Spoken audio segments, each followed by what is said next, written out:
Samba Obi était assis seul dans son immense salon. Le plafond était haut, les sols brillants, et les domestiques de la famille se déplaçaient discrètement. Bien qu'il soit entouré de choses luxueuses, Samba se sentait vide. Il fixait les carreaux en marbre et réfléchissait à sa vie. Les gens le voyaient comme le fils riche et séduisant du chef Obi, l'un des hommes les plus puissants de Lagos, mais au fond de lui, Samba se sentait piégé, comme s'il portait un masque qu'il ne pouvait jamais retirer. Son meilleur ami, Emeka, frappa légèrement à la porte avant d'entrer. Emeka faisait partie des rares personnes en qui Samba avait confiance. Il n'était pas là pour l'argent, il appréciait Samba pour ce qu'il était. En voyant les yeux tristes de Samba, Emeka dit « Et mon gars, qu'est-ce qui ne va pas? On dirait qu'on t'a pris ton plat préféré. » Samba soupira. « Emeka, je suis fatigué, dit-il d'une voix basse. Tous les jours, les gens me demandent des services ou de l'argent. Ils ne me voient même pas comme une personne. Je suis juste une banque pour eux. La semaine dernière, c'était mon anniversaire, mais aucun de mes invités ne semblait se soucier de moi. Ils voulaient juste prendre des photos et se vanter d'avoir été à une grande fête. » Emeka hocha la tête. « Je sais, Samba. Cette fête était tellement bruyante, tout le monde buvait et dansait, mais toi, tu avais l'air malheureux tout le temps. Tu as parlé à ton père de ce que tu ressens? » Samba secoua la tête. « Obi est trop occupé. Il pense que je vais bien parce que j'ai de l'argent et une grande maison. Il dit toujours que l'argent résout tout. Mais Emeka, moi, je veux quelque chose de réel. Je veux rencontrer des gens qui se fichent de mon nom ou de ce que je possède. » Emeka s'approcha et posa une main sur l'épaule de Samba. « Alors, qu'est-ce que tu veux faire? » Samba se leva et regarda autour de la vaste pièce. Il vit son reflet dans un immense miroir. Il portait une chemise coûteuse et une montre en or. « J'aimerais pouvoir tout recommencer, quelque part où personne ne me connaît, » dit-il doucement. « Je veux voir si je peux être normal, peut-être trouver des amis qui m'aiment pour ce que je suis. » Les yeux d'Emeka s'illuminèrent. « Tu sais, peut-être que tu peux. Tu pourrais t'éloigner un moment, disparaître des radars. » Samba se tourna vers Emeka avec une lueur soudaine dans les yeux. « Et si je prétendais être quelqu'un d'autre? » Samba posa la question, trouvant l'idée à la fois excitante et effrayante. « Et si j'allais à Surir ou dans un endroit moins luxueux pour vivre une vie simple? » Emeka lâcha un petit rire. « Toi, vivre sans climatisation ni voiture privée? Je n'aurais jamais cru voir ça. » Mais il remarqua le visage sérieux de Samba. « Attends, tu ne plaisantes pas, n'est-ce pas? » Samba s'approcha de la fenêtre. Il voyait la haute clôture autour de la maison familiale, les jardiniers taillant les fleurs, et les gardes de sécurité postés à la porte. « Je suis sérieux, » dit-il. « Je pense que je pourrais apprendre un métier manuel. J'avais suivi un cours de menuiserie une fois, tu te souviens? C'était pendant ses vacances d'été en Angleterre. » Emeka croisa les bras. « Oui, je me souviens. Mais tu te plaignais tout le temps des copeaux de bois dans tes cheveux, taquina-t-il avant de devenir sérieux. Mais si c'est ce que tu veux, je te soutiendrai. Comment comptes-tu t'y prendre? » Samba se retourna, sa voix devenant plus affirmée. « Je vais partir discrètement, sans prévenir mon père. Sinon, il enverra une armée de chauffeurs et de gardes pour me surveiller. Je louerai une chambre à Surir sous un faux nom. Je dirai que je suis un jeune menuisier débutant. Pas de costume tapac sans drave-l'œil, pas de chaussures chères. Je ferai de mon mieux pour me fondre dans le décor. » Emeka avait l'air sceptique, mais il hocha lentement la tête. « Ce sera difficile, mais si quelqu'un peut le faire, c'est toi. Tu es têtu comme ça. » Il marqua une pause. « Mais fais attention, Samba. Si les gens découvrent qui tu es vraiment, ça pourrait faire un sacré scandale. » « Les scandales, j'y suis habitué, » répondit Samba avec un léger sourire. « Au moins, cette fois, je serai aux commandes. Je dois essayer. J'ai besoin de savoir s'il existe des gens bons dans ce monde qui ne voient pas que l'argent. » À ce moment-là, ils entendirent des pas dans le couloir. Une domestique frappa à la porte avant d'entrer. « Monsieur, votre père veut vous voir dans son bureau, » dit-elle, les yeux fuyant nerveusement. Samba échangea un regard avec Emeka. Il était certain que le chef Obi voulait parler affaires ou d'une affaire de famille. « Dites-lui que j'arrive bientôt, » répondit-il. Une fois la domestique partie, Samba déglutit avec difficulté. « Tu vois, je ne peux même pas avoir un moment de paix dans ma propre maison. » Emeka se dirigea vers la porte. « Allons-y, sinon il viendra te chercher. Tu sais comment il est. » Ils descendirent le long couloir, passant devant d'immenses peintures et de grandes photos de familles encadrées d'or. Sur chaque cliché, le chef Obi se tenait droit et fier. Samba ressentit une pointe de culpabilité en pensant à son plan. Il savait que son père avait travaillé dur pour bâtir leur fortune, mais Samba voulait aussi construire quelque chose, à sa manière. Lorsqu'ils atteignirent le bureau, le chef Obi était au téléphone, parlant fort. Il leur fit signe d'entrer sans interrompre son appel. Samba et Emeka restèrent là jusqu'à ce qu'il termine. Enfin, le chef Obi raccrocha et posa sur son fils un regard sérieux. « Samba, dit-il de sa voix forte, où étais-tu hier soir? » J'ai entendu dire que tu as refusé de te joindre au dîner de famille. Tu ne peux pas continuer à manquer ces rassemblements importants. Samba baissa la tête. Je suis désolé, père. Je ne me sentais pas bien. Il ne précisa pas qu'il en avait assez des discussions interminables sur les affaires et des comportements ostentatoires de ses dîners. Le chef Obi l'étudia du regard. Tu n'es plus un enfant. Tu dois assumer tes responsabilités. Le nom Obi a du poids. Tu ne peux pas te cacher dans ta chambre ou sortir sans me prévenir. Samba jeta un coup d'œil à Emika, puis retourna son regard vers son père. Je sais, monsieur, dit-il calmement. Cela ne se reproduira plus. Le chef Obi hocha la tête, satisfait pour l'instant. Il se tourna vers Emika avec un sourire poli. Emika, transmets mes salutations à tes parents. Emika fit une légère révérence. Oui, chef Obi. La réunion s'arrêta là. Samba suivit Emika jusqu'à sa chambre, soulagé que son père ne pose pas plus de questions.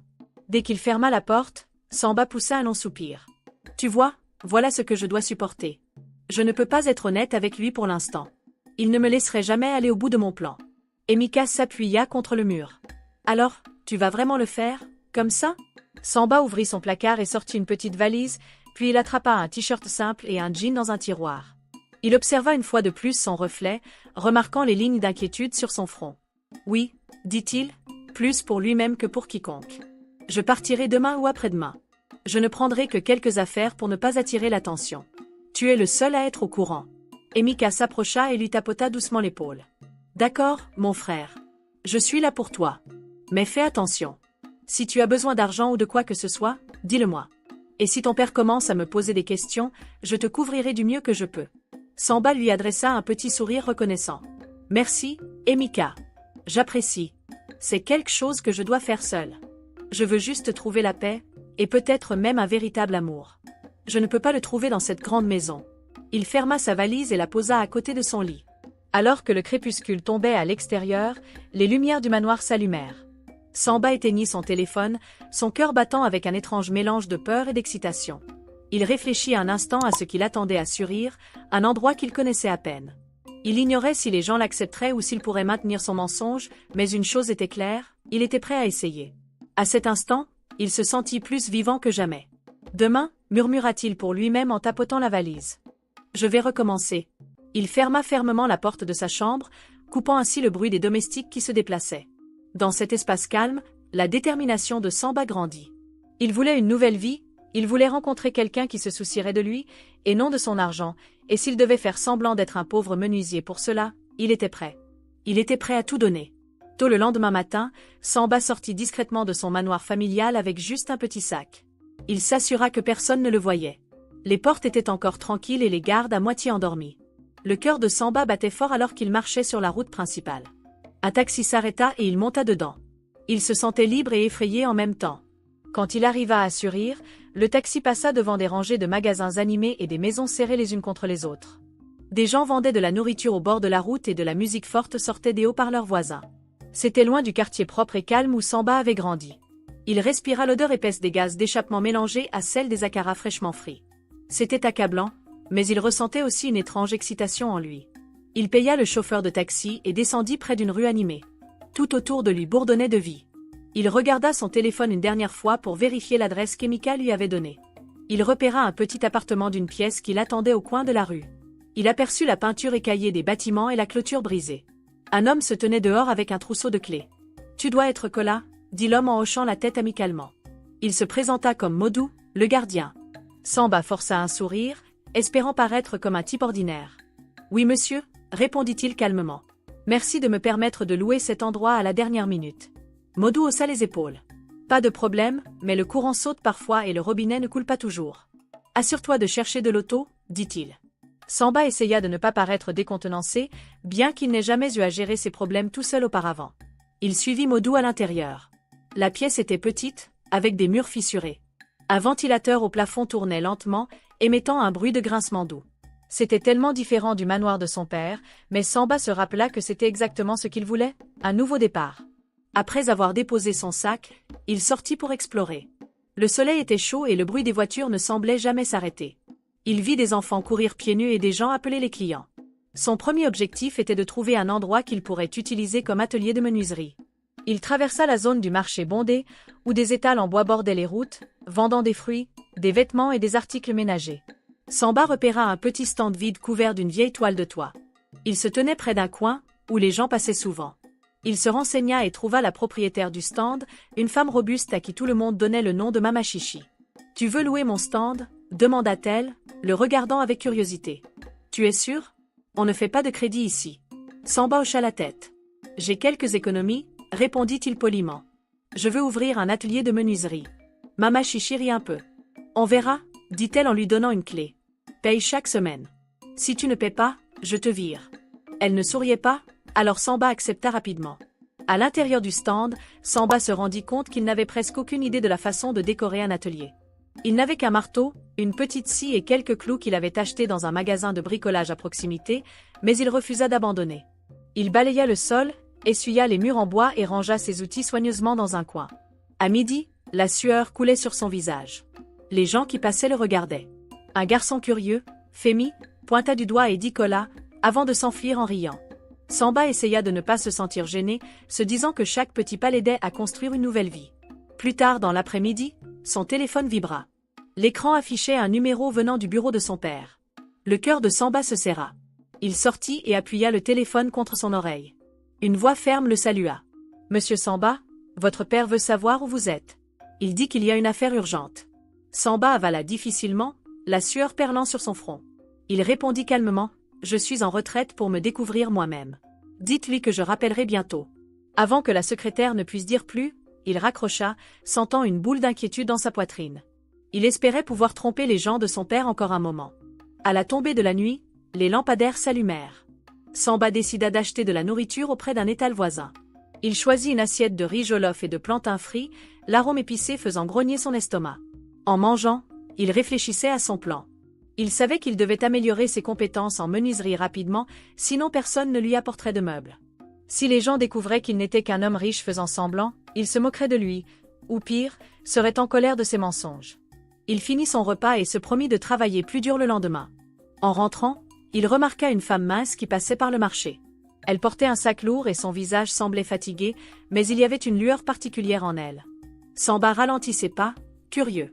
Il ne connaissait pas son nom, mais quelque chose dans sa force tranquille attira son attention. Elle le regarda brièvement, puis continua son chemin. Il ressentit un petit battement dans sa poitrine qu'il ne pouvait expliquer. Sourire n'était définitivement pas comme sa vieille vie, mais peut-être que c'était une bonne chose. Lorsqu'il retourna dans sa petite chambre, les lumières étaient éteintes, l'électricité avait sauté. Samba alluma une bougie et s'allongea sur son matelas masse. Il écouta le bruit constant des voitures à l'extérieur et se demanda ce que demain lui réserverait. Il pensa à l'atelier qu'il avait installé, aux étranges nouveaux voisins et à la femme qu'il avait vue marcher avec tant de détermination. Son esprit tournait avec des possibilités. Il était loin de chez lui, mais pour la première fois depuis longtemps, il avait l'impression d'être vraiment en vie. Le lendemain matin, Samba se réveilla au cri d'un coq dehors, assis sur son matelas mince, clignant des yeux face à la lumière faible du jour qui perçait à travers ses rideaux poussiéreux. Même si la nuit avait été chaude et bruyante, il ressentit une étrange poussée d'énergie. Il s'habituait encore à l'agitation de Sourire, mais au moins, il avait un objectif, faire de son atelier de menuiserie un succès. Il se lava le visage dans le petit bol d'eau qu'il avait cherché la nuit précédente, se changea en un t-shirt délavé et se dirigea dehors. Quand il arriva à son petit stand, il trouva Femi, le garçon espiègle de l'autre jour, déjà là, observant les outils. Femi leva les yeux avec un sourire. « Tu vas m'apprendre à enfoncer des clous aujourd'hui ?» Samba ne put s'empêcher de sourire. Il n'avait jamais passé beaucoup de temps avec des enfants, mais l'excitation de Femi était contagieuse. « Bien sûr, si tu promets de ne pas courir avec mes outils, » plaisanta Samba en tapotant Femi sur l'épaule. Il passa quelques minutes à lui montrer comment tenir un marteau correctement. Les yeux de Femi brillaient d'excitation. Soudain, une voix douce se fit entendre derrière eux. « Excusez-moi, est-ce ici l'atelier du menuisier ?» Samba se tourna et vit la même femme qu'il avait remarquée au marché. Son expression était timide mais déterminée. Elle portait un vieux tabouret en bois cassé sous un bras. « Oui, vous êtes au bon endroit, » dit Samba en s'avançant. « Peux-tu le réparer ?» Samba prit doucement le tabouret de ses mains. Une jambe était fêlée et le dessus semblait usé. « Je peux essayer ?» dit-il en jetant un coup d'œil à l'endroit cassé. « Je devrais peut-être remplacer la jambe ou la renforcer avec du bois neuf. » Yandé hocha la tête, écartant ses cheveux tressés de son visage. « Combien ça va coûter ?» demanda-t-elle d'une voix prudente. Samba observa son expression, il ne voulait pas l'effrayer avec un prix élevé. En vérité, il n'était pas sûr du montant à demander. Dans sa vie d'avant, il n'avait jamais eu à fixer de prix, mais maintenant il voulait être juste. Eh bien, commença-t-il lentement, cela dépendra du temps que ça me prendra, mais je promets que ce ne sera pas trop cher. Peut-être que vous pourrez me payer après que je l'ai fini, et on verra ce que ça donne. Le visage de Yandé s'adoucit un peu. Merci, dit-elle, semblant soulagée. Elle se présenta plus complètement. Je vis pas trop loin d'ici avec mon fils. Nous n'avons pas beaucoup de meubles, donc je serais vraiment reconnaissante si vous pouvez sauver ce tabouret. Samba hocha la tête. Il pouvait voir qu'elle était une personne qui prenait soin des choses et faisait de son mieux avec des ressources limitées. Il remarqua que Femi écoutait attentivement. Tante Yandé, Kolawood est un nouveau menuisier dans le coin, mais il est bon, intervint Femi avec un large sourire. Yandé sourit gentiment à Femi, puis se tourna de nouveau vers Samba. Je reviendrai plus tard dans l'après-midi pour voir si c'est prêt, si cela vous va. Samba acquiesça, promettant de faire de son mieux. Lorsqu'elle partit, il ressentit une légère chaleur dans sa poitrine. Il était attiré par sa douceur, quelque chose en elle lui rappelait l'honnêteté qu'il cherchait. Après que Yandé soit parti, Samba se mit au travail. Il retira la jambe endommagée du tabouret et mesura un morceau de bois pour la remplacer. Bien qu'il ait suivi un cours de menuiserie il y a longtemps, il était un peu rouillé. Il coupa soigneusement le nouveau morceau, vérifiant les bords jusqu'à ce qu'ils soient parfaitement alignés. Puis, il testa les autres jambes pour l'équilibre. Il lui fallut presque 2 heures pour réparer le tabouret correctement et la sueur coulait sur son front. Femi s'éloigna jouer, laissant Samba seul avec ses pensées. Tout en ponçant les bords, Samba s'imaginait ce que ce serait si quelqu'un réparait sa vie, comme il réparait ce tabouret. Pourrait-il réparer les fissures de sa propre vie en vivant ici tranquillement et honnêtement? Il se souvint du ton inquiet de la secrétaire de son père. Il savait qu'il ne tarderait pas avant que le chef Obi tente de le retrouver. Mais il repoussa cette pensée. Pour l'instant, il avait une nouvelle priorité.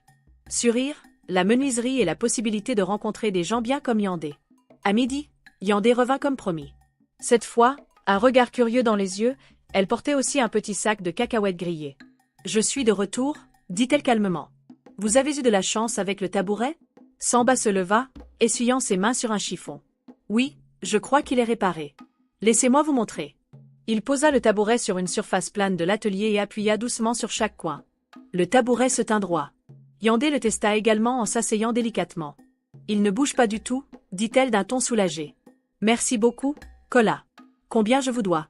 Samba baissa les yeux, un peu gêné de prendre son argent. « J'ai utilisé du bois de récupération, donc disons 500 francs, répondit-il en choisissant une somme modeste qu'il espérait ne pas trop l'inquiéter. Yandé hocha la tête, ouvrit son petit porte-monnaie pour lui donner l'argent, puis lui tendit les cacahuètes grillées. « Je vous ai acheté ça, dit-elle doucement, pour vous remercier. » Samba sourit, touché par sa gentillesse. Il n'était pas habitué à ce que l'on lui donne quelque chose par pure gentillesse. « Merci, dit-il en acceptant le sac. Tandis qu'elle était encore là, Yandé hésita un instant, puis parla. « En fait, j'ai un petit banc en bois à la maison qui est un peu branlant. J'aimerais que vous y jetiez un œil un de ces jours, si ça ne vous dérange pas. »« Bien sûr, » dit Samba rapidement, le cœur léger. « Je peux passer demain. Dites-moi juste où vous habitez. » Ses joues semblèrent légèrement se colorer. « C'est dans la rue, numéro 14, juste derrière l'ancien magasin. Vous verrez une porte verte, » dit-elle en équilibrant soigneusement le tabouret dans ses bras. « Merci encore, » ajouta-t-elle, avant de partir avec un petit signe de la main. Lorsqu'Yandé s'éloigna, Samba aperçut Femi qui espionnait derrière un autre étal. Le garçon sourit. « Kola, tu as un nouveau client maintenant, » dit-il en remuant les sourcils de manière ludique. Samba rit. « Oui, je suppose que j'en ai un, » répondit-il. À l'intérieur, il ressentait plus que la satisfaction d'avoir un nouveau client. Il ressentait la première vraie excitation qu'il avait éprouvée depuis qu'il avait quitté son ancienne maison. Plus tard dans l'après-midi, quelques personnes s'arrêtèrent pour demander si Samba pouvait réparer leurs pieds de chaise qui étaient lâches ou leur charnière de porte cassée. Il essaya de ne pas montrer à quel point il était encore maladroit, mais chaque travail l'aidait à s'améliorer. Il réussit à gagner un peu d'argent qu'il glissa en toute sécurité dans sa poche. Ce n'était pas beaucoup, mais cela lui fit plaisir, comme s'il se tenait enfin sur ses propres pieds pour la première fois de sa vie. Le soir, le bruit du marché commença à se calmer. Alors que Samba nettoyait son espace de travail, son esprit dériva vers Yandé. Il se souvint de la force tranquille dans sa voix et de la manière calme dont elle le remercia. Il se rappela aussi comment son visage s'était illuminé lorsqu'elle avait vu le tabouret bien posé. Ce moment de gratitude pure le toucha profondément, lui faisant réaliser que toute chaleur ne vient pas du luxe, parfois elle vient de la façon dont on prend soin les uns des autres, par de petits gestes honnêtes. Avant de fermer, il sortit son téléphone et vit quelques appels manqués de numéros inconnus. Il devina qu'ils provenaient de son bureau ou peut-être d'Emika, inquiet de lui. Il décida de ne pas rappeler. Il gérait ça plus tard. Pour l'instant, Il était Kola, un menuisier qui venait de réparer son premier meuble assuré, et en faisant cela, il ressentait une lueur d'espoir qu'il pourrait aussi réparer le vide qu'il ressentait à l'intérieur de lui. En rentrant dans sa petite chambre, Samba fredonna une mélodie douce. Les lumières de la rue clignotaient et l'air était épais de l'odeur du maïs rôti. Il gravit les marches fendues jusqu'à sa chambre louée et s'installa pour la nuit. Alors qu'il s'allongeait sur le matelas, il serra le sac de cacahuètes grillées que Yandé lui avait donné, pensant à quel point les cadeaux simples pouvaient signifier beaucoup. Demain, il la reverrait, et il se demandait si cette rencontre pourrait le rapprocher de l'amour sincère qu'il recherchait. Pour la première fois depuis des années, il s'endormit le cœur léger, prêt à tout ce que Surélie réserverait. Samba se réveilla tôt le lendemain, son cœur plus léger qu'il ne l'avait été depuis longtemps. Il se souvint du moment où Yandé lui avait souri après qu'il eut réparé son tabouret et de la façon dont elle avait dit merci avec une telle chaleur. Ce souvenir simple le rendit enthousiaste à l'idée d'affronter un nouveau jour à Surir. Il nettoya rapidement, mangea un petit morceau de pain et se dirigea vers son atelier de menuiserie. À midi, il ferme son étal et se rendit chez Yandé pour réparer son banc. La maison de Yandé n'était pas loin du marché, juste comme elle l'avait dit. C'était un petit bâtiment avec une porte verte et de la peinture qui s'écaillait. Lorsqu'ils entrèrent, Samba remarqua le mobilier simple, un canapé usé, une petite table et un couloir étroit menant à 2 autres pièces. Yandé mena Samba jusqu'au vieux banc en bois. Une de ses jambes était lâche et il y avait une fissure sur le siège. Samba l'examina soigneusement. « Je vais devoir resserrer ses vis et peut-être ajouter un morceau de bois dessous pour le soutien, » expliqua-t-il. Yandé le regarda attentivement. Il la surprit en train d'étudier ses mains, remarquant comment il manipulait le banc avec soin. Il comprit qu'elle vérifiait s'il savait vraiment ce qu'il faisait. Alors que Samba travaillait, il demanda doucement. « Alors, comment fais-tu pour tout gérer seul ? Ça doit être beaucoup de travail. » Il ne voulait pas être trop curieux, mais il était intéressé par sa vie. Yandé hésita un moment. « Je fais de mon mieux, » dit-elle d'une voix basse. « J'ai un petit boulot dans une boutique et parfois j'aide un ami qui vend du riz et du ragoût. Femi va à l'école près d'ici, mais ce n'est pas facile, les choses peuvent devenir chères. » Samba acquiesça en se concentrant sur le banc. « Tu dois être très forte, » dit-il doucement. « Je respecte ça. » Yandé lui offrit un sourire doux. « Merci, » répondit-elle. « La vie peut être difficile, mais je continue pour le bien de Femi. » Juste au moment où Samba finit de resserrer la jambe du banc, ils entendirent un coup sec à la porte. Les yeux de Yandé s'assombrirent de soucis. Elle donna une petite collation à Femi et lui dit d'aller dans l'autre pièce. Samba sentit que quelque chose n'allait pas lorsqu'Yandé ouvrit la porte. Un homme grand et large, avec des épaules massives, se tenait là, l'air en colère et impatient. « Yandé, » dit-il d'une voix dure. « Je t'attends au coin.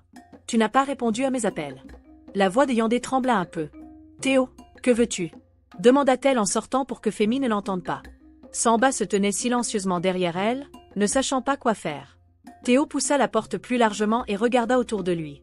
Son regard se posa sur Samba et il fronça les sourcils. « C'est qui, ça » exigea-t-il. Yandé tenta de rester calme. « C'est juste un menuisier qui m'aide à réparer des meubles » dit-elle en levant le menton. « C'est tout. » Samba observa les poings serrés de Théo et sentit un choc d'inquiétude. Théo semblait être un homme qui aimait avoir le contrôle, et il n'aimait clairement pas voir quelqu'un d'autre chez Yandé. Théo pointa du doigt Samba. « Écoute-moi bien, je ne te connais pas, mais reste hors de mes affaires, » grogna-t-il. Puis il se tourna de nouveau vers Yandé. « Tu me dois de l'argent, Yandé. J'ai des dettes à payer et tu ne peux pas continuer à m'ignorer. » Samba se figea, ne voulant pas faire exploser sa couverture. Il ne voulait pas que Théo fasse du mal à Yandé, mais il devait être prudent. Si jamais il révélait à quel point il voulait la protéger, Théo pourrait devenir suspicieux, ou Yandé commencerait à se demander qui il était vraiment. « Je n'ai pas d'argent en trop, » dit Yandé fermement en croisant les bras. « Tu sais que je peux à peine m'occuper de Femi et de moi. Pourquoi es-tu ici à exiger des choses ?» Théo ricana en s'approchant d'elle. « Parce que j'en ai marre de quémander, » cracha-t-il. « Tu sais dans quel pétrin je me trouve, n'agis pas comme si tu étais complètement innocente. On était mariés, tu te souviens ?» Samba ne put plus se taire. Il se leva et se racla la gorge. « Excusez-moi, monsieur, » dit-il, essayant de garder sa voix calme. « Est-ce vraiment l'endroit pour avoir cette discussion ?» Théo se tourna vers lui en le fusillant du regard. « Qui es-tu pour parler, un menuisier sans le sou ?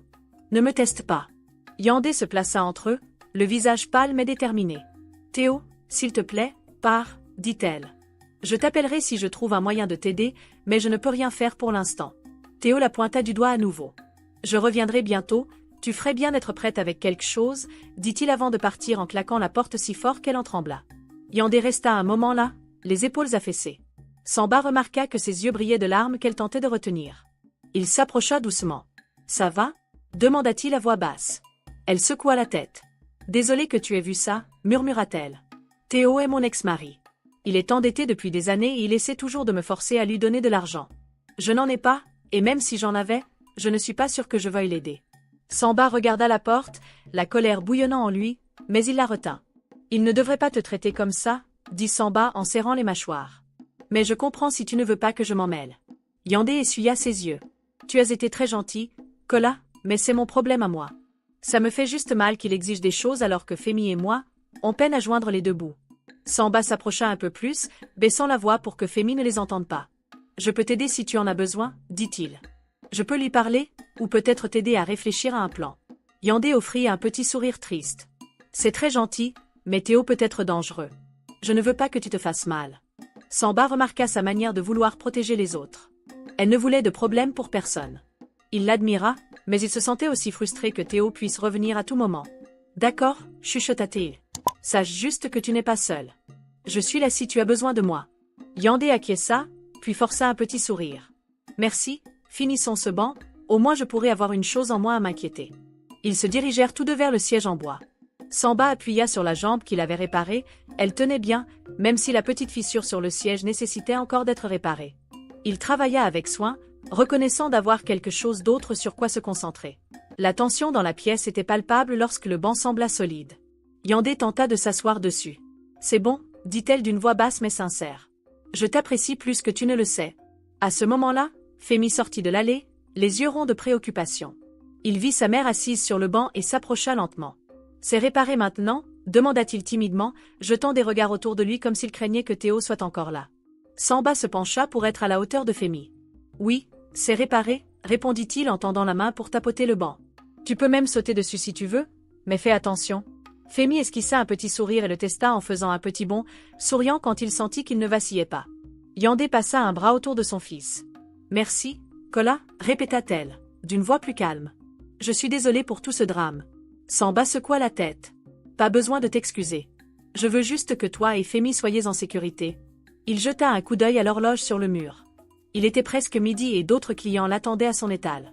Je dois y retourner, mais si tu as besoin de moi... Yandé acquiesça d'un léger mouvement de tête. Je te ferai savoir. Ils l'accompagnèrent jusqu'à la porte et Samba sortit dans le soleil chaud de midi, son esprit tourné vers le visage en colère de Théo et les yeux effrayés de Yandé. Il avait tellement envie de la protéger, mais il devait aussi garder son propre secret. S'il révélait sa véritable identité, tout pourrait s'effondrer. Mais s'il ne faisait rien, Théo risquait de continuer à nuire à Yandé et à Femi. Cela serra le cœur de Samba. Alors qu'il retournait au marché, son téléphone vibra dans sa poche. Il le sortit et vit plusieurs appels manqués d'un numéro inconnu. Il supposa que cela venait probablement du bureau de son père ou peut-être de Emika qui vérifiait comment il allait. Il décida de ne pas rappeler tout de suite, son esprit étant toujours sur Yandé et les ennuis auxquels elle faisait face. Lorsqu'il arriva à son atelier, même s'il avait encore du travail, l'image du regard en colère de Théo restait gravée dans son esprit. Il ouvrit son étal pour commencer à travailler, essayant de se concentrer sur la tâche suivante. Mais dans son cœur, il faisait déjà des plans. Il savait que Yandé méritait la paix. Il ne savait pas encore exactement comment l'aider, mais il trouverait une solution, même si cela signifiait cacher sa véritable identité. Il se jura silencieusement de protéger Yandé et Femi des menaces de Théo, et il espérait qu'un jour Yandé lui ferait suffisamment confiance pour lui confier davantage de sa vie. Demain, murmura Samba en réarrangeant ses outils sur une étagère en bois. Je verrai ce que demain apportera, mais je ne laisserai pas Yandé affronter cela seul. Avec cette détermination, il força un sourire et se tourna pour accueillir le prochain client qui entra dans son petit atelier de menuiserie, son cœur lourd de préoccupation, mais rempli d'un nouveau sens du devoir. Le lendemain matin, Samba se réveilla en se sentant déchiré entre soulagement et inquiétude. D'un côté, les affaires dans son petit atelier de menuiserie se développaient, mais d'un autre, la menace de Théo envers Yandé persistait dans son esprit. Il s'habilla rapidement et se précipita dehors. Le soleil brillait déjà sur les rues animées. Les enfants riaient en courant autour, les commerçants appelaient les passants, et l'odeur de l'igname frite emplissait l'air. Lorsqu'il arriva à son étal, Femi était là encore une fois, sautillant d'un pied à l'autre. « Kola, je t'ai gardé ta place », dit Femi avec fierté. Samba sourit et lui tapota l'épaule. « Merci Femi, tu es mon meilleur aide. » Il ouvrit l'étal, posa ses outils sur la vieille table en bois, et vérifia s'il y avait de nouveaux travaux de réparation. Bien sûr, une chaise cassée se trouvait dans un coin avec une note attachée. « Beaucoup de gens te font confiance maintenant, dit Femi, remarquant la chaise cassée. Ils laissent leurs affaires chez toi, même quand tu n'es pas là. Samba hocha la tête, ressentant une petite montée de fierté. Oui, je suis content que les gens me donnent une chance. Il se souvint de comment, il y a à peine quelques jours, tout le monde le regardait avec suspicion. Maintenant, la communauté l'acceptait lentement comme leur menuisier local. Alors que Samba réparait le pied instable de la chaise, Femi l'observa attentivement. « Un jour, je veux être menuisier aussi, » dit le garçon. « Ou peut-être policier ?» Samba rit. « Les deux sont de bons choix, » répondit-il. « Je veux juste que tu suives tes rêves, Femi, mais sois prêt à travailler dur. » Femi hocha la tête, les yeux brillants, puis s'élança lorsque son ami l'appela de l'autre côté de la rue. Quelques minutes plus tard, une femme plus âgée s'approcha de l'étal. Elle portait un pagne coloré et portait un panier de tomates. « Ma voisine dit que tu es bon pour réparer les tables, » dit-elle. « Je m'appelle Maman Bose et j'ai une vieille table à la maison avec un coin cassé. Peux-tu la réparer ?» Samba acquiesça avec un sourire poli. « Oui, je peux passer cet après-midi. » Maman Bose sourit largement. « Merci, ce sont des gens comme toi dont nous avons besoin, des gens qui font un travail honnête et nous traitent bien. » Après son départ, Samba ressentit une petite lueur de bonheur. C'était très différent de sa vie passée. Avant, il avait l'habitude d'entendre des éloges vides de gens qui ne se souciaient que de sa richesse, mais ici, chaque remerciement semblait sincère. Cela lui donnait envie de continuer, peu importe à quel point le travail devenait difficile. À la mi-matinée, il décida de vérifier comment allait Yandé. Le souvenir de la colère de Théo le tourmentait. Samba ferma son étal pour un moment et se dirigea vers son appartement. Il trouva Yandé dehors, lavant des vêtements dans un petit seau, tandis que Femi se tenait à proximité, rinçant une chemise. Quand elle vit Samba, elle lui offrit un sourire doux. « Kola » dit-elle en s'essuyant le front. « Comment ça va ?»« Ça va » répondit doucement Samba. « Je voulais juste savoir si tu vas bien après ce qui s'est passé avec Théo hier. » Yandé jeta un coup d'œil à Femi, qui était occupé à tordre sa chemise, puis fit signe à Samba de s'écarter pour qu'ils puissent parler en privé. « Théo n'est pas revenu depuis, » dit-elle d'une voix basse. « Mais je m'inquiète, il ne laisse généralement pas les choses en suspens aussi facilement. » Samba tendit la main et lui toucha légèrement le bras. « Je suis désolé que tu doives vivre ça, » dit-il. « S'il te dérange à nouveau, fais-le-moi savoir. Je vais essayer d'aider. » Elle essaya de sourire, bien que ses yeux trahissaient encore de la peur. « Merci, c'est agréable d'avoir quelqu'un de ton côté. » À ce moment-là, Femi s'approcha, fixant Samba curieusement. « Tu viens dedans, oncle Kola ?» demanda-t-il en tirant Samba par la main. Samba rit doucement en entendant oncle. « Peut-être plus tard, » dit-il. « Mais j'ai des clients qui m'attendent pour le moment. Je vous verrai bientôt. » Femi hocha la tête, satisfait, et retourna à son lavage. En retournant au marché, le téléphone de Samba commença à vibrer. Il regarda l'écran et remarqua que c'était Emika qui appelait. Inquiet que cela puisse être urgent, il se dirigea vers un coin calme et répondit. « Emika » chuchota Samba en gardant sa voix basse. « Tout va bien ?»« Mon pote, j'essaie de te joindre, » dit Emika, le ton sérieux. « Les gens de ton père demandent où tu es. Je leur ai dit que tu étais parti pour les affaires, mais ils ne sont pas satisfaits. Ils veulent que tu sois de retour à la maison. » La poitrine de Samba se serra. Il savait que ce jour viendrait. « Je ne reviendrai pas encore, » dit-il fermement. « Je fais quelque chose d'important ici. S'il te plaît, couvre-moi du mieux que tu peux. »« Ça va ?» répondit Emika. « Mais sois prudent. Il pourrait te retrouver à Surir et tout ça pourrait exploser, » pensa Samba en avalant difficilement. « Je vais rester vigilant, » dit-il. « Merci de m'aider. » Emika baissa la voix. « Tu es mon meilleur ami, donc je ferai ce que je peux, mais ne tarde pas trop. Tu sais comment ton père peut être. » Puis il raccrocha. Samba remit le téléphone dans sa poche, son esprit en ébullition. Il ne pouvait pas laisser le chef Obi le retrouver, pas encore, pas quand il commençait à peine à se sentir comme s'il pouvait mener une vie normale. Il retourna à son étal, forçant une expression calme au cas où Femi ou d'autres remarqueraient son inquiétude. Vers midi, Monsieur Chola, l'avocat de longue date de la famille K, appela aussi. Samba ne répondit pas immédiatement, mais les appels continuèrent, alors il finit par décrocher. « Monsieur Chola, je ne peux pas parler longtemps, » dit Samba. « Écoute attentivement, » répondit l'avocat. « Ton père est sur le point de déposer une plainte pour disparition. Il pense que tu as été kidnappé ou quelque chose comme ça. J'ai réussi à le retarder, mais tu dois agir vite. » Samba serra les dents. « Dis-lui que je vais bien, mais que j'ai besoin d'espace. Si tu peux, dis-lui que je t'ai envoyé un message, n'importe quoi pour l'empêcher de me chercher. » Monsieur Chola hésita. « Je ferai ce que je peux, mais sois prudent, jeune maître. »« Je ne suis pas un maître ici, » dit Samba doucement. Puis il raccrocha, sentant ce tiraillement familier de culpabilité pour avoir menti, mais déterminé à garder son secret encore un peu plus longtemps. Il tenta de chasser son anxiété en se concentrant sur son travail de menuiserie. Il travailla sur la chaise cassée, ponçant soigneusement les bords rugueux et enfonçant de nouveaux clous. Finalement, Femi revint, impatient d'en savoir plus. Samba montra au garçon comment mesurer les morceaux de bois avec précision. Femi se pencha en avant, observant chaque mouvement. « Waouh, tu fais ça tellement facilement », dit Femi avec admiration.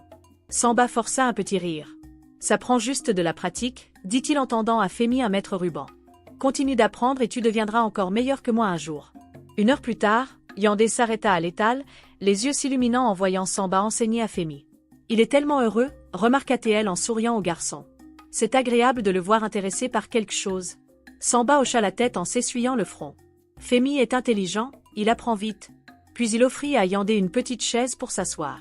« Comment tu tiens le coup ?» demanda-t-il, baissant la voix. « Ça va ?» répondit-elle. « Je voulais juste te remercier d'être là hier, ça compte beaucoup pour moi. » Elle jeta un coup d'œil autour d'elle pour s'assurer que personne n'écoutait. « Je sais que tu ne veux pas de problème, mais tu t'es quand même tenu à mes côtés. » Samba haussait les épaules, prétendant que ce n'était pas grand-chose. Je ne pouvais pas rester silencieux quand Théo agissait comme ça. Puis il ajouta. « En tout cas, comment puis-je arranger les choses pour toi aujourd'hui ?»« Je t'ai apporté de la nourriture, » dit-elle. « Du riz jollof avec du poisson frit.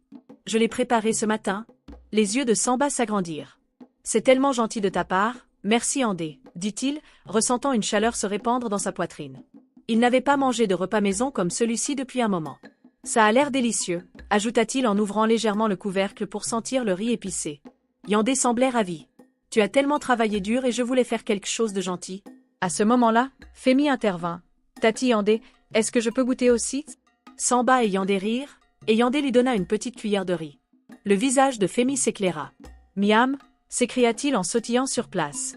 Le moment agréable fut interrompu lorsqu'un homme plus âgé du stand voisin se pencha. « Kola, tu as un autre client qui t'attend » appela-t-il en pointant une femme qui se tenait à quelques mètres. Samba soupira mais lança un regard reconnaissant à Yandé. « Merci encore pour la nourriture, » dit-il. « Je la mangerai dès que j'aurai fini ici. » Elle acquiesça. « Je vais te laisser travailler. Prends soin de toi, Kola. » Elle fit un signe de la main à Femi et s'éloigna, disparaissant dans la foule. Samba ressentit un élan de contentement, même si la journée était caniculaire et qu'il avait une liste croissante de réparations à faire. Il était heureux que Yandé semble lui faire davantage confiance maintenant. Il voulait préserver cette confiance, mais au fur et à mesure que l'après-midi avançait, il commença à remarquer des regards curieux de quelques voisins. Une femme murmura à son ami en jetant un coup d'œil au stand de Samba. Un autre homme passa lentement, comme s'il l'étudiait. Samba essaya d'ignorer cela, mais la sensation d'être observé fit frissonner sa peau. Plus tard, alors qu'il scellait une fissure sur une étagère en bois, une femme qui vendait des légumes à proximité chuchota à Femi. « Cet homme est vraiment juste un menuisier ? Il parle trop bien. J'ai entendu dire qu'il connaît des mots compliqués. » Femi haussait les épaules, disant qu'il ne savait rien, sauf que Kola est le meilleur menuisier du coin. Malgré tout, Samba entendit suffisamment pour se rendre compte que des rumeurs commençaient à circuler. Il se souvint de la façon dont Théo l'avait insulté, le traitant de menuisier sans le sou. Il était possible que la colère de Théo l'ait rendu suspicieux, ou peut-être que les voisins avaient simplement remarqué que Samba faisait parfois des erreurs en utilisant des manières ou des expressions qu'ils n'avaient pas l'habitude d'entendre dans le quartier. Quoi qu'il en soit, Samba pouvait sentir que les gens parlaient. Quand la soirée arriva, Samba ferma son stand et se dirigea lentement vers son petit appartement d'une pièce. Il se sentait fatigué, mais aussi inquiet. Il ne pouvait pas laisser quelqu'un découvrir qui il était vraiment, surtout pas Théo. Si Théo découvrait que Samba était le fils d'un milliardaire, il pourrait essayer d'utiliser cette information pour effrayer ou manipuler Yandé encore plus. Dans la pièce sombre, Samba s'assit sur son matelas mince et ouvrit le petit contenant de riz jollof que Yandé lui avait donné. L'odeur riche et épicée envahit ses sens. En mangeant, il se permit de sourire. Personne ne lui avait jamais cuisiné comme ça avant, dans sa vie d'avant. Le chef préparait de la nourriture pour toute la famille, mais ce n'était pas personnel. Ce repas avait un goût différent. Il avait le goût de l'attention. Après avoir fini, il soupira et s'allongea, fixant le plafond. Il pouvait supporter les rumeurs pour l'instant, mais il savait qu'elles ne disparaîtraient pas toutes seules. Il était aussi conscient que Théo restait une menace et que les hommes de son père pourraient bien être en train de se rapprocher de lui. Il ferma les yeux, espérant pouvoir protéger Yandé et son fils tout en continuant de cacher son identité. Pendant que la nuit avançait, de faibles sons de musique se faisaient entendre dans la rue. Samba ferma les yeux et pensa à la journée. Le sourire radieux de Femi, la confiance de Mama Bose et l'acte simple mais gentil de Yandé. De bien des manières, cela semblait plus réel que n'importe quelle fête chic à laquelle il avait assisté. Oui, Les routes étaient chaotiques et l'électricité tombait souvent, mais il était en train de construire quelque chose qui lui appartenait, et pour la première fois de sa vie, son cœur se sentait vraiment vivant. Avant de sombrer dans le sommeil, il se murmura une promesse à lui-même. Je m'occuperai des rumeurs, je t'aiderai Yandé, et je trouverai un moyen de garder mon secret en sécurité, encore un peu plus longtemps. Puis il laissa le bruit de la nuit assurir l'envelopper, s'accrochant à l'espoir que demain apporterait une autre petite victoire, même si cela entraînerait aussi de nouveaux défis. Samba se leva tôt, comme chaque matin à Surir. Il avait commencé à aimer le lever du soleil éclatant et les sons vivants qui l'entouraient. Bien qu'il se sentît heureux de réparer des meubles et d'aider les voisins, un petit nœud d'inquiétude grandissait dans son estomac. Il savait que des rumeurs circulaient à son sujet. Certaines personnes murmuraient qu'il n'était pas seulement un pauvre menuisier. Il essaya de chasser cette peur alors qu'il se dirigeait vers son étal. Femi était là, bien sûr, tenant un petit balai et balayant le sol. « Bonjour » cria Femi, souriant largement. Samba lui rendit son sourire, reconnaissant pour l'excitation sans fin du garçon, mais au fond de lui, il ne pouvait s'empêcher de penser à ce qui pourrait se passer si quelqu'un de sa vieille vie le reconnaissait. Peu de temps après que Samba ait ouvert son étal, un homme en chemise propre et pantalon noir apparut, sortant d'une voiture noire élégante garée au bout de la rue. Il traversa le marché, regardant autour de lui comme s'il cherchait quelque chose ou quelqu'un. Samba le remarqua immédiatement. L'homme semblait hors de place dans la foule animée de Surir. Le cœur de Samba se mit à battre plus fort. Cet homme travaille-t-il pour le chef Obi? Femi observa l'inconnu, curieux. Qui est-ce? Demanda-t-il à voix basse.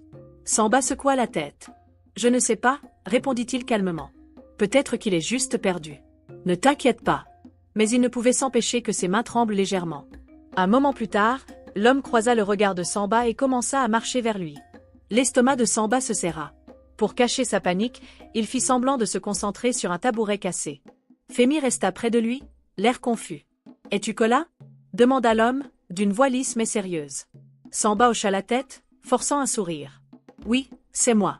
Puis-je vous aider » L'homme jeta un coup d'œil à Femi puis se tourna à nouveau vers Samba. « On m'a dit que vous étiez bon pour réparer les choses, dit-il d'un ton neutre.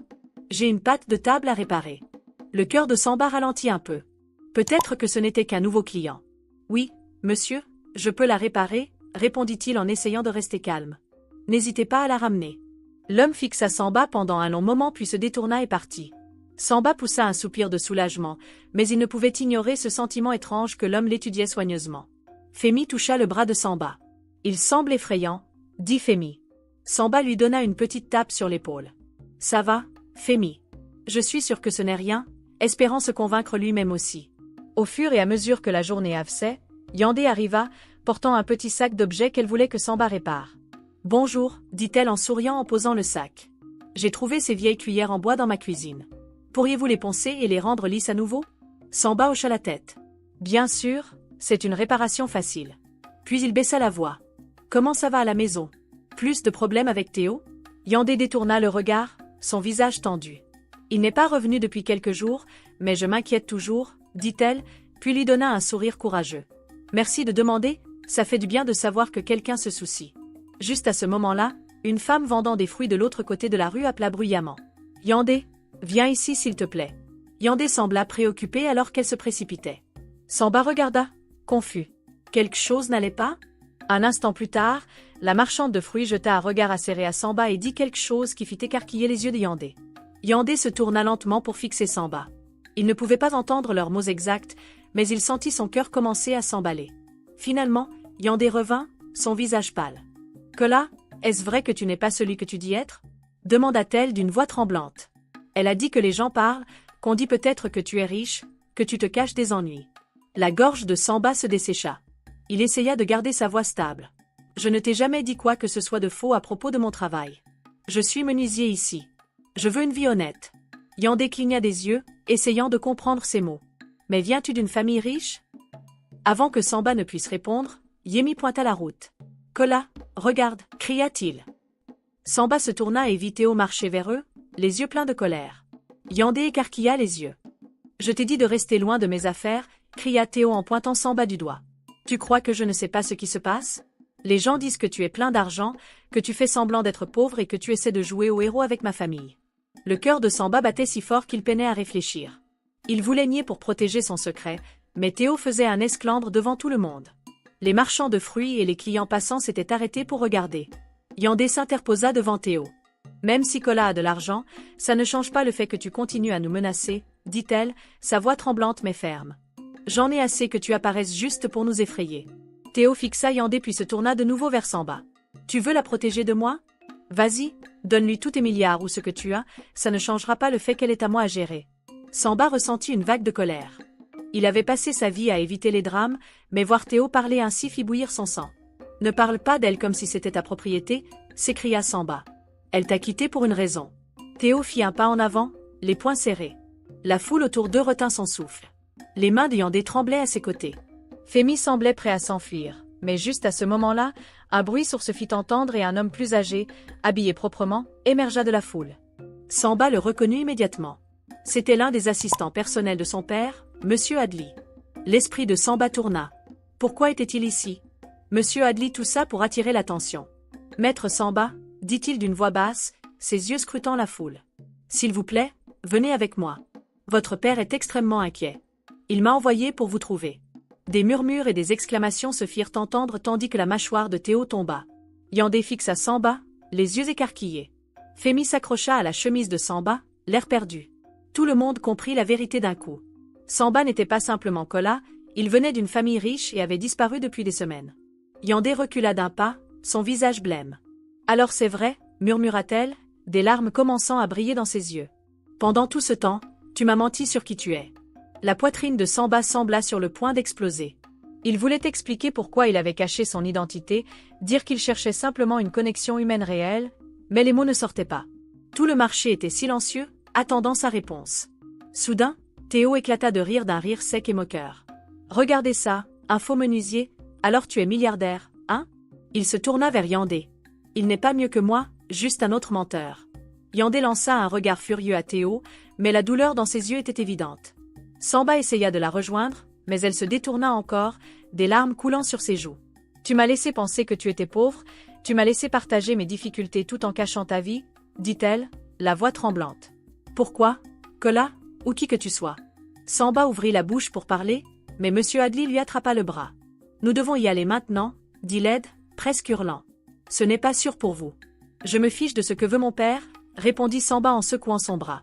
Il fixa Yandé, le cœur lourd. « Je l'ai fait pour découvrir la vérité, pour rencontrer de vraies personnes. » Yandé secoua la tête, essuyant une larme. « Alors pourquoi ne m'as-tu pas fait confiance avec cette vérité, après tout ce que nous avons partagé, Kola ?»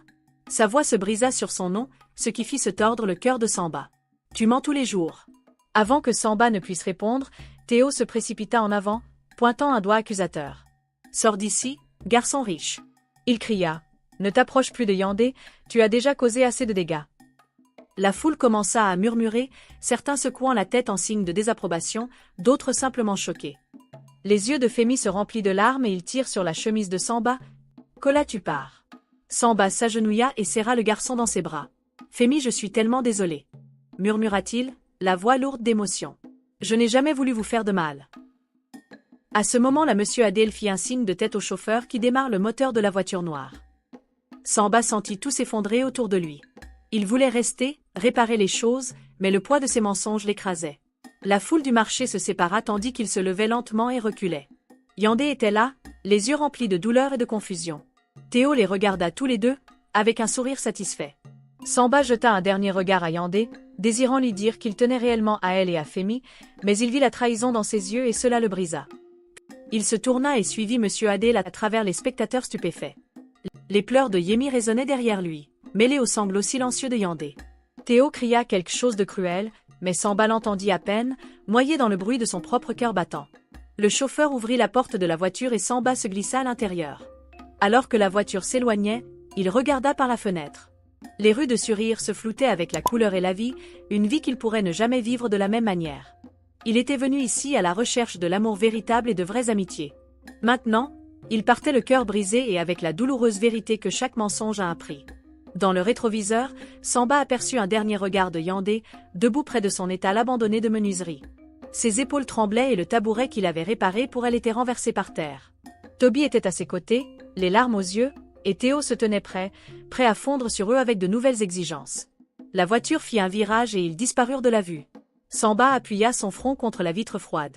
Il se sentait plus vide que jamais, se demandant s'il aurait un jour la chance de tout arranger ou s'il avait perdu Yandé pour toujours. Lorsqu'il ferma les yeux, une dernière pensée résonna dans son esprit, que va-t-il se passer maintenant? Samba fixa la fenêtre de la voiture, à peine entendant le bavardage constant de M. Adel sur l'inquiétude du chef Obi. Les routes de Lagos défilaient à grande vitesse, mais son esprit était bloqué à Surir. Il revoyait le visage en larmes de Yandé, l'expression blessée de Toby et le sourire suffisant de Théo. Chaque souvenir semblait être une lourde pierre dans sa poitrine. Lorsqu'ils arrivèrent devant les immenses portes de son manoir familial à Lagos, Samba ne ressentit aucun soulagement. En fait, la vue des hautes murailles et des gardes de sécurité ne lui rappelait que la prison qu'il avait un jour appelée chez lui. Le chef Obi se tenait à l'entrée, l'air sévère. Dès que Samba sortit de la voiture, la voix de son père tonna. « Samba, que signifie cela? Tu as disparu et tu as inquiété tout le monde. » Samba ne cligna même pas des yeux, trop épuisé pour discuter. « Père, j'avais juste besoin d'espace, j'en avais marre de vivre comme une marionnette, » dit-il doucement. « J'ai trouvé des gens qui me voyaient comme une personne, pas seulement comme ton fils. » Le chef Obi grimaça. « C'est des bêtises. Tu sais combien de dégâts cela peut causer à notre nom? Tu appartiens ici, pas dans un marché en ruine. » La colère monta dans la poitrine de Samba. Il pensa aux luttes de Yandé, aux rêves de Yemi et aux vraies amitiés qu'il avait créées. « Tu ne comprends pas, père, » dit-il, la voix tremblante d'émotion. « J'ai trouvé quelque chose là-bas, des connexions réelles, mais je les ai perdues parce que je n'ai pas été honnête. » Le chef Obi agita la main pour balayer les paroles de Samba. « Nous allons arranger cela. Nous dirons aux médias que tu étais parti pour des affaires familiales importantes. Maintenant va te laver et agis comme un véritable Obi. » Samba marcha à l'intérieur, comme un robot, chaque pas semblant plus lourd. Les sols brillants et les grands lustres du manoir semblaient froids. Il continuait de voir les yeux de Yandé remplis de tristesse lorsqu'elle apprit qui il était vraiment. Il ne pouvait pas vivre avec lui-même s'il laissait les choses ainsi. Cette nuit-là, Samba se verrouilla dans sa vieille chambre, ignorant les nombreux appels des amis et de la famille curieux. Il pensa à Yandé et à Femi, aux menaces de Théo et à la façon dont tout le monde à Surir le voyait désormais comme un menteur. Après des heures de réflexion, il prit une décision. Il prit son téléphone et appela M. Chola, l'avocat de la famille qui avait toujours été bienveillant avec lui. « Monsieur Chola, j'ai besoin de votre aide, » dit Samba doucement, jetant un coup d'œil à la porte pour s'assurer que personne n'écoutait. « Je veux que vous régliez les dettes de Théo. Peu importe le montant, mais faites-le d'une manière qui protège Yandé. Elle ne peut pas savoir que cela vient de moi. » Monsieur Chola hésita. « Maître Samba, c'est risqué. Si votre père découvre cela. »« Je m'en fiche, » coupa Samba. « Je ne laisserai pas Théo continuer à l'harceler. S'il vous plaît, aidez-moi à faire cela discrètement. » Il y eut une courte pause, puis Monsieur Chola soupira. « Très bien, je m'en occupe. » Le lendemain matin, Samba s'habilla simplement à nouveau. Il dit à son père qu'il avait des courses à faire, mais le chef Obi lui lança un regard suspicieux. Samba se faufila dehors avant que d'autres questions n'arrivent. Il devait voir Yandé une dernière fois, quel qu'en soit le prix. Lorsqu'il arriva à Surir, il gara sa voiture loin du marché pour ne pas attirer l'attention. Le cœur battant, il se rendit à l'appartement de Yandé. La porte verte était bien fermée et il pouvait entendre des voix faibles à l'intérieur. Les mains tremblantes, il frappa. Femi ouvrit la porte à moitié. Elle eut un sursaut en voyant Samba, puis la referma rapidement. Le cœur de Samba s'effondra. Il resta là quelques secondes longues, incertain de savoir si Yandé le laisserait même entrer. Finalement, la porte s'ouvrit à nouveau. Yandé le regarda avec les yeux rouges et gonflés. « Kola commença-t-elle. Puis se rattrapa. « Je veux dire Samba, pourquoi es-tu ici ?» Il avala difficilement. « Je devais te voir. » Il murmura. « Je suis désolé, j'ai menti sur qui je suis. Je voulais seulement trouver quelqu'un qui se soucie de moi pour moi, et non pour mon nom de famille. » Le regard de Yandé vacilla de douleur. « Tu penses que ton mensonge ne m'a pas fait mal ?» demanda-t-elle, sa voix tremblante. « Je me suis ouverte à toi sur mes problèmes, je t'ai fait confiance, mais tu ne m'as jamais fait assez confiance pour me dire ta vérité. » Les yeux de Samba se remplirent de larmes. « J'avais peur, avoua-t-il. Chaque femme que j'ai rencontrée ne voulait que mon argent. Je pensais que si tu savais, je ne saurais jamais si tu te souciais vraiment de moi. » Un silence lourd remplit l'espace exigu. Femi jeta un coup d'œil derrière la jupe de sa mère, les larmes aux yeux aussi. « Tu nous as laissés, » dit-il d'une voix tremblante. Samba se baissa pour regarder Femi. « Je suis désolé, » dit-il. « J'aimerais pouvoir réparer les choses comme je répare des meubles, mais ce n'est pas aussi simple. » Yandé détourna le regard, les larmes coulant sur ses joues. « Théo cause encore des ennuis, » dit-elle enfin. Il est en colère, mais il a arrêté de demander de l'argent tout à coup. Je ne sais pas pourquoi. Samba prit doucement sa main. J'ai demandé à quelqu'un de l'aider avec ses dettes. Il ne te dérangera plus, je te le promets. Les yeux de Yandé s'écarquillèrent de choc, et sa voix vacilla. « Tu as fait ça pour moi ?» Samba hocha la tête, la gorge serrée. « Oui, parce que je… » Il s'arrêta, la peur le serrant, puis il parla d'une voix rauque. « Parce que je me soucie vraiment de toi et de Femi, et je suis prêt à affronter toute la culpabilité pour ce que j'ai fait de mal. » À ce moment-là, des pas se firent entendre derrière eux. Samba se retourna et se figea. Au bout du couloir se tenait Théo, les poings serrés, le visage brûlant de rage. « Tu penses pouvoir m'acheter et prétendre être le héros ?» rugit Théo. « Je ne pars pas tant que je n'en ai pas plus. » Yandé écarquilla les yeux, et Femi se blottit contre elle. Samba s'avança, le cœur battant. Théo se jeta sur lui, les poings balançant sauvagement. Samba bloqua le coup, mais ils trébuchèrent tous les deux en arrière. Yandé hurla. Femi cria. Le bruit résonna dans le petit couloir. Juste à ce moment-là, des voisins accoururent en criant à Théo de s'arrêter. La tension dans l'air était aussi épaisse qu'une tempête prête à éclater. Et en cette fraction de seconde, Samba comprit que les choses ne seraient plus jamais les mêmes. S'il survivait à ce combat, son secret serait découvert et ses sentiments ouverts à tous. Leur monde avait changé à jamais, mais cela les rapprocherait-il ou les séparerait-il? Avec Théo en furie et Yandé tremblante, Samba se prépara à ce qui allait suivre. Il refusa de partir à nouveau. Une chose était certaine, cette bataille assurée n'était pas terminée et rien ne serait jamais simple à nouveau. Quelques jours plus tard, tout le quartier parlait encore de ce qui s'était passé ce jour-là dans le couloir de Yandé.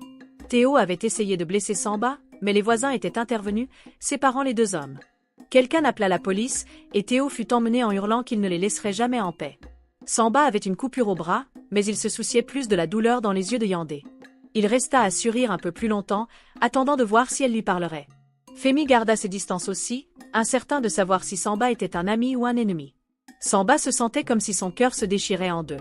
Une partie de lui voulait courir vers le manoir de son père et ne plus jamais affronter cette douleur, mais une autre partie lui murmurait qu'il devait dire la vérité à Yandé encore et encore, jusqu'à ce qu'elle croie qu'il se souciait vraiment d'elle. Tard dans la soirée, il rassembla son courage et frappa à la porte de Yandé. Elle l'ouvrit lentement, ne montrant que sa tête. Ses yeux semblaient fatigués, comme si elle n'avait pas bien dormi. Femi se tenait derrière elle, agrippant sa jupe. « Samba, dit-elle d'une voix basse. Que veux-tu » Il avala difficilement. « Je pars demain » commença-t-il en forçant des mots stables. « Mon père a besoin de moi et je ne peux plus lui mentir, mais je ne pouvais pas partir sans te voir une dernière fois. » Yandé ne dit rien, ses doigts tremblants sur la poignée de la porte.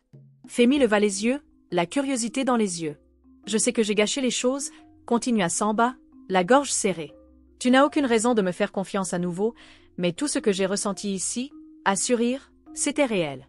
Toi et Femi m'avez fait voir qu'une vie simple peut être remplie d'amour et de chaleur. J'aimerais pouvoir réparer les dégâts que j'ai causés. » Une larme glissa sur la joue de Yandé, puis elle murmura « Pourquoi ne pas m'avoir dit la vérité dès le début ?» Samba baissa les épaules. « J'avais peur, chuchota-t-il. J'avais peur que tu me voies comme un autre homme avec de l'argent et non comme Kola. Je ne savais pas comment arrêter de faire semblant une fois que je tenais à toi. » Un silence s'installa entre eux. Puis lentement, Yandé ouvrit un peu plus la porte.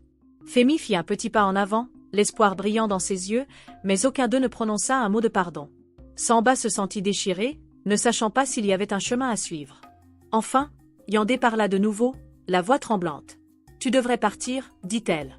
Peut-être que, quand tout sera plus calme, nous pourrons parler. Mais pas maintenant. » Samba hocha la tête, les larmes brûlant dans ses propres yeux. Samba fit un pas en arrière, le cœur lourd. Il regarda une dernière fois Femi et Yandé avant de murmurer « Prenez soin de vous. » Puis, il tourna les talons et partit.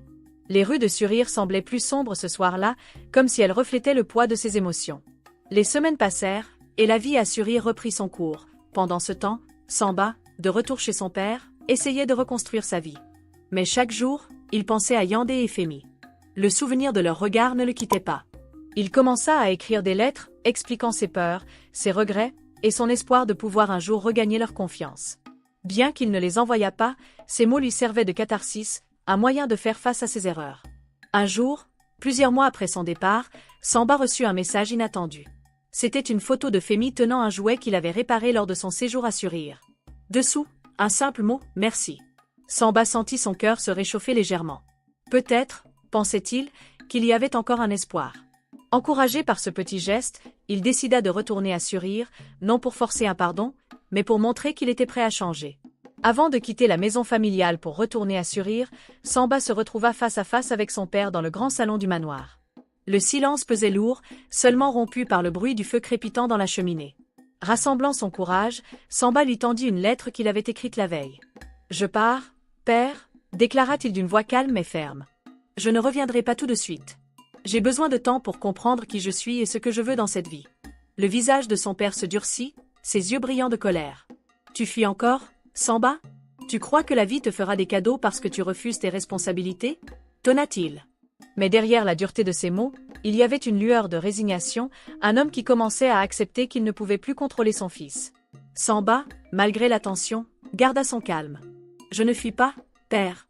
Pour une fois, je fais face à mes erreurs. Je dois réparer les torts que j'ai causés à des gens qui comptent pour moi. » Il fit une pause avant d'ajouter, avec une sincérité qui désarma son père. « Et je veux devenir un homme dont je peux être fier. » Son père ne répondit pas immédiatement.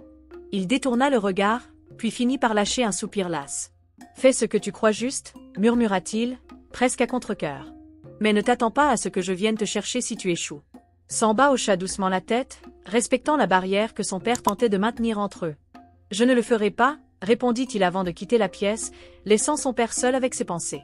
Il loua un petit appartement dans un quartier modeste et commença à travailler pour une association locale, utilisant ses compétences de menuisier pour aider les habitants. Peu à peu, il se rapprocha de la communauté et se reconstruisit une réputation. Un jour, alors qu'il réparait une chaise sur le marché, il entendit une voix familière derrière lui. « Samba ?» Il se retourna et vit Yandé, tenant Femi par la main. Elle semblait hésitante, mais pas en colère. Femi lui fit un petit signe de la main. « Salut » dit Samba doucement, son cœur battant la chamade. Yandé prit une profonde inspiration. « Femi voulait te voir et moi, je voulais te remercier pour ce que tu as fait. Pour Théo, pour nous. » Samba hocha la tête, ses yeux brillants. « Je ne voulais pas vous laisser seul face à ça. Vous comptez beaucoup pour moi. » Yandé ne répondit pas immédiatement, mais elle tendit la main. Samba hésita un instant, puis la serra doucement. Ce n'était pas un pardon total, mais c'était un début. Dans les mois qui suivirent, Samba continua à prouver qu'il était un homme changé. Il ne cherchait pas à presser les choses, mais simplement à être là pour Yandé et Femi, comme il aurait dû l'être depuis le début. Et, petit à petit, la confiance commença à renaître. Un après-midi, alors qu'ils partageaient un pique-nique dans le parc, Femi s'endormit sur les genoux de Samba. Yandé le regarda, un sourire doux sur les lèvres. « Peut-être, » murmura-t-elle, « qu'on peut essayer de recommencer. » Le cœur de Samba se gonfla d'espoir. Ce n'était pas une fin parfaite, mais c'était une seconde chance. Et pour la première fois depuis longtemps, il sentit qu'il avait enfin trouvé un endroit qu'il pouvait appeler chez lui. Merci d'avoir regardé. Aimez et abonnez-vous si vous voulez d'autres histoires aussi passionnantes et n'oubliez pas de laisser un commentaire.